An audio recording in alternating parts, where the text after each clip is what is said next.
US President Donald Trump had requested Indian Prime Minister Narendra Modi to supply hydroxychloroquine tablets to the US so that the drug can be used to treat COVID-19 patients. The two leaders spoke on the telephone to assess the situation with respect to the coronavirus pandemic. US President Donald Trump said that the Indian administration led by Prime Minister Narendra Modi was giving serious consideration to export hydroxychloroquine to the US. Until now, India, which manufactures a massive amount of the drug, has put a hold on the export of this drug and its formulations. Hydroxychloroquine is an anti-malarial drug which is being used to treat patients suffering from COVID-19.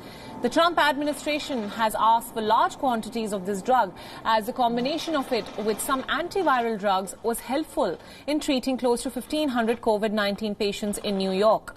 Trump also went on to say that he would not shy away from taking the tablet himself. Prime Minister Narendra Modi conveyed deep condolences to people who had lost members of their family to the deadly coronavirus and wished an early recovery for those who were still suffering from the disease.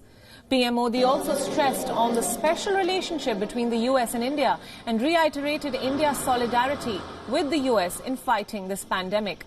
The two leaders exchanged ideas on how to combat the global health crisis and examined methods adopted in each of their countries to effectively reduce the economic and financial impact of the virus. Prime Minister Narendra Modi also had separate telephonic conversations with Brazilian President Jair Bolsonaro and Spanish Prime Minister Pedro Sanchez to deliberate upon the impact of the novel coronavirus on all the lives. As of now, the lethal coronavirus, which reached almost all countries, has infected more than 1 million people and has killed more than 64,000 people worldwide.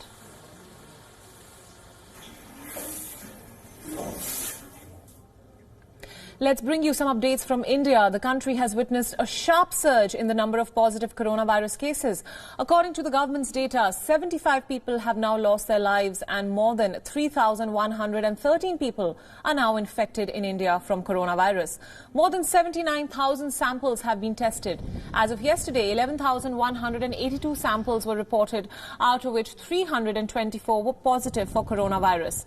The state of Maharashtra remains the worst affected state with more than 400 positive cases. Prime Minister Narendra Modi tweeted that he had an extensive telephonic conversation with US President Donald Trump on coronavirus, and both leaders agreed to deploy the full strength of the India-US partnership to fight this virus. PM Modi also chaired a joint meeting of empowered groups constituted for planning and ensuring the implementation of coronavirus response activities in the country. He also reviewed the countrywide preparedness regarding the availability of hospitals, proper isolation and quarantine facilities, disease surveillance, testing and critical care and training. He will also interact with floor leaders of political parties who have more than 5 MPs in Parliament through video conferencing on 8th of April. Meanwhile, the COVID-19 Core Working Group of the Southern Naval Command has prepared a training capsule for battlefield nursing assistants. This aims to train non-medical personnel who will work as force multipliers in the time of emergency. A total number of 333 personnel have been trained in the Southern Naval Command. Meanwhile, an Indian Air Force personnel who was in the Nizamuddin area during the Tablighi Markaz congregation has now been put under precautionary quarantine.